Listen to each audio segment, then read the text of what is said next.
If you want to understand the next decade of geopolitics, don't read the news. Look at science fiction, like the elite, brutal structures of Dune. A fictional future, a geopolitical pathway, a possibility. We're told that science fiction is an escape, but in the seed of the impossible, there's always a reflection of reality. Writers, thinkers, asking the same question we're asking today. Where is our world actually heading? This video isn't about science fiction predicting the future. Today, we're using Dune as a geopolitical laboratory to investigate the systems shaping our collective future. Broadcast commencing in. Everybody knows that Dune is a story about the dangers of a charismatic leader and fanatical movements. But that's not the only thing Frank Herbert was warning us about. Dune is about systems. In it, humanity is ruled by the emperor of the known universe, who oversees the feudal houses that rule entire planets. It's not really an imperial court or a parliament. It's closer to a business arrangement between elite dynasties. At the center of the system sits CHOAM, the monopoly trade conglomerate that controls the flow of goods across the empire, effectively binding the great houses together through shared economic interests. Power is inherited, economically consolidated, and traded among elite houses. It's a vision of feudal structures merging with corporate power. Sound familiar? Our world doesn't have an emperor or an exact analog for CHOAM, but there is a structural logic of power in Dune that mirrors patterns we see in our own geopolitical economy. We are seeing the emergence of something akin to great houses, non-state actors with the scale, resources, and networks to reshape the world. Unelected individuals and corporations with immense wealth and influence, increasingly embedded in our infrastructure, capital flows, and communication systems.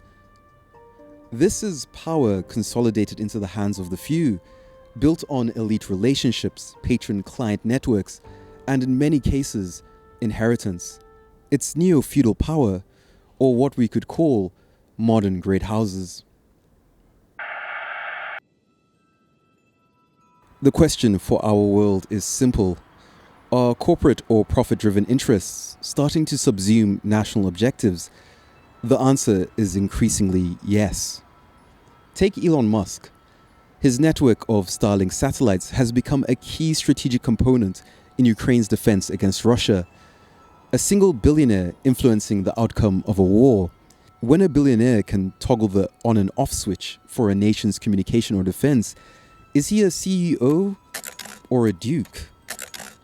Elon also controls the closest things we have to a global public square, the website formerly known as Twitter. Beyond infrastructure, Musk's influence extends into politics, elite networks. Leaders publicly call him a friend. He's added to advisory boards, shaping discourse, amplifying voices, and consolidating connections across governments, corporations, and political movements. A modern great house in action. Wealth and technology converge to create influence that can rival or even surpass traditional institutions. We see something similar with Peter Thiel, the tech entrepreneur behind Palantir, whose private technology networks have become the foundation for American government surveillance and security. With Jared Kushner, President Trump's son-in-law, whose connections with the Saudi investment fund demonstrate how elite networks extend influence beyond traditional state institutions. And perhaps the Epstein files are the best example of how long-standing elite networks have consolidated power and influence across governments, corporations, and societies, a hidden architecture of the modern great houses. In Dune, he who controls spice controls the universe.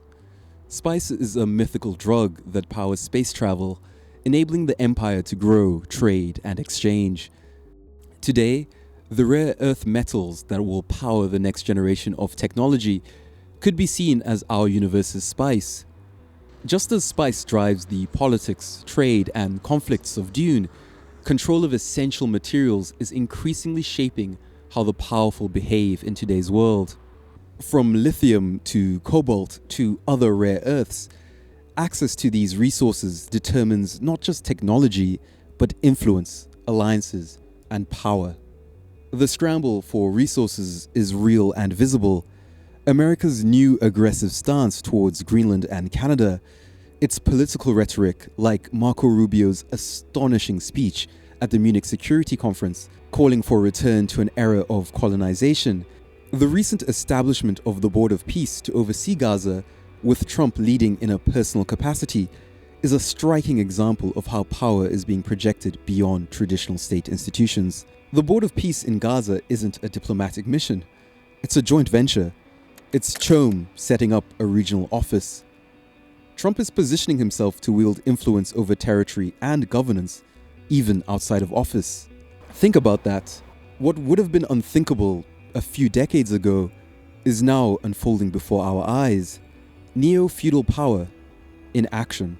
Access to these resources is becoming a key driver of international relations, the modern spice that shapes alliances, influences, and conflict. In so many ways, we are seeing the world of Dune become reality. Herbert may have been writing about a fictional far future, but he was also extrapolating the logic of power, resources, and the trend lines of the elite and corporations. And increasingly, it's looking like Dune has a lot to say about our real world. It's a reminder to watch who really has power and who controls the resources. This video isn't about telling you with certainty that we're heading towards a Dune-like future. It's about trying to recognize patterns before they harden into structures. This video is the first in what will be a series on geopolitical futures hidden in science fiction. I already have a long list of science fiction I'd like to investigate, but please share your recommendations in the comments. Thank you so much for watching. Please leave a like if you enjoyed it. It helps more than you know. And join the signal for more videos on geopolitics, power, ideology, and changing the world.